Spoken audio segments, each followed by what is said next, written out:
Mungu akanena na Musa akamwambia kwamba juu ya kugawa miji kwa wana wa Lawi. Biblia inasema wana wa Lawi wakapewa miji 48. Biblia inasema kwenye ile miji 48, miji 6 ilikuwa ni miji ya makimbilio. Ndivyo neno la Mungu linavyosema kwenye kitabu cha Hesabu 35 kuanzia ule mstari wa 6. Bwana Yesu asifiwe. Pia neno la Mungu linasema kwenye kitabu cha Yohana 3:14, kama vile Musa alivyomuinua nyoka jangwani, vivyo hivyo mwana wa Adamu hana budi kuinuliwa. Na kila sababu ya kumuinua Yesu kwenye maisha yako, na kila sababu ya kumuinua Yesu kila mahali. Kwa sababu Biblia inasema Yesu ndiye njia, hakuna njia nyingine ila yeye. Hakuna wokovu kwa mtu mwingine ila yeye. Bwana Yesu asifiwe. Jina la Bwana libarikiwe sana. Biblia inasema Mungu akatoa maelekezo. Akatoa maelekezo yapi? Akatoa maelekezo kwa Musa juu ya wana wa Lawi kupewa miji. Biblia inasema wakapewa miji 48. Katika ile miji 48, miji 6 miji ya makimbilio. Ndivyo Biblia inavyosema. Amen. Okay. Neno la Mungu linasemaje? Neno la Mungu linasema hivi kwamba kama vile Musa alivyomuinua nyoka wa shaba, vivyo hivyo mwana wa Adamu hana budi kuinuliwa. Amen. Kwa hiyo kitu gani nitaka nikwambie? Kitu ambacho nitaka nikwambie, Yesu ndio kimbilio kwenye kila jambo. Amen. Yesu ndio kimbilio kwenye kila mtu ambaye ana shida. Iwe una changamoto ya aina yoyote, nataka nikwambie Yesu ndio mji wa makimbilio. Amen. Ambaye amefunuliwa kwetu. Ambaye ndiye mji wa makimbilio. Kila anayemkimbilia yeye anakuwa salama. Amen. Kwa sababu kuna watu ambao wanapita katika mazingira magumu, wamepita katika maagano. Bwana Yesu asifiwe. Aidha amejikuta ameingia kwenye maagano ya kichawi, amejikuta ameingia kwenye maagano ya kiganga, amejikuta ameingia kwenye agano la mauti. Imefika ndani yake amechoka, imefika ndani yake amekata tamaa, hataki tena kuendelea, lakini hana jinsi. Nataka nikuambie mtu wa Mungu, Yesu, Biblia inasema Yesu ndio mji. Yesu ndio mji, kama Mungu alivyokuwa anatoa mwongozo kwenye kitabu cha Hesabu 35:6. Kwamba wakapewa miji 6 ya makimbilio. Agano Jipya, tupo katika Agano Jipya, agano lililo bora zaidi. Agano lililo bora linamfunua Yesu Kristo kama mji wa makimbilio. Kwa kila ambaye ana shida, kwa kila ambaye ana tatizo. Iwe ni maagano, iwe unateswa na maagano ya kichawi, imefika umechoka, unateswa na maagano ya kiganga, unateswa na agano la mauti, inafika ndani yako umechoka. Nataka nikwambie Yesu ndio mji wa makimbilio ambaye Mungu anamfunua agano hili jipya. Bwana Yesu asifiwe. Jina la Bwana libarikiwe. Pia wapo ambao wanateswa na magonjwa. Wanateswa na magonjwa sugu, magonjwa yasiyosikia dawa. Na mfunua kwako Yesu ndio mji wa makimbilio. Biblia inaniambia kwamba alikuwepo mwanamke mwenye kutoka damu miaka 12. Biblia inasema akasikia sauti ya Yesu. Alivyosikia sauti ya Yesu, Biblia inasema akakimbilia.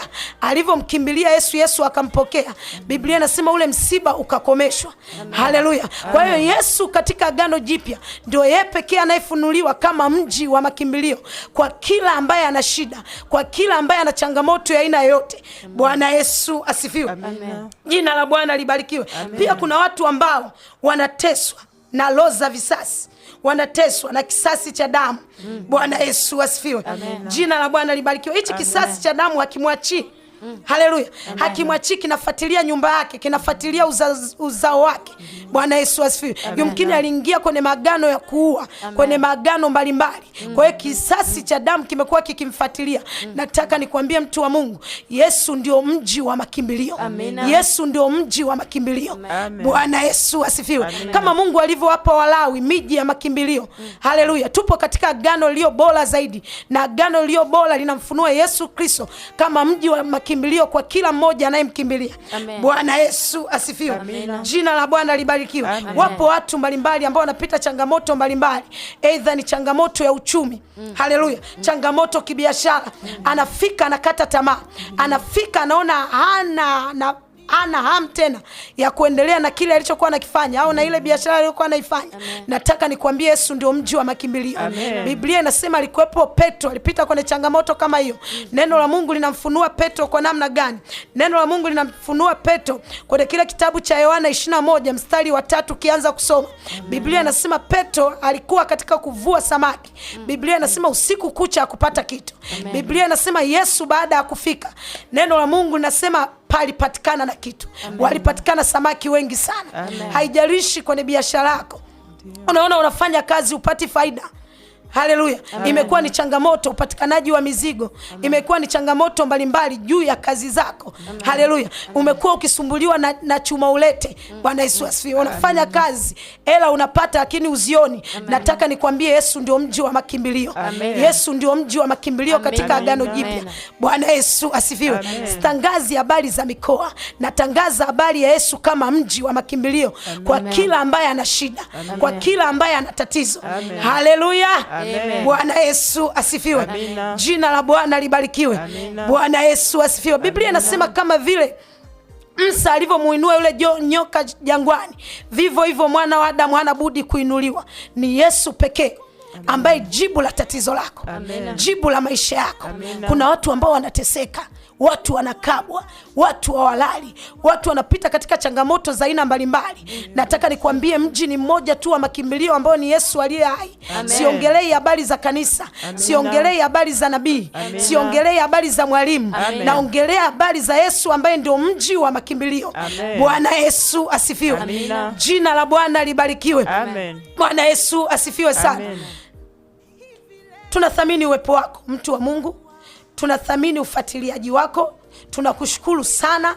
Bwana Yesu asifiwe. Pia nashukuru Mungu sana kwa ajili ya watu mbalimbali ambao wamekuwa wakitoa sadaka zao kwa ajili ya ufanikishaji wa kazi ya Mungu. Nataka nikwambie Mungu akubariki sana na utabaki kama ulivyo. Na ipo namba ya simu hapa kwa ajili ya mawasiliano, kwa ajili ya message baada ya kutoka kwenye kipindi.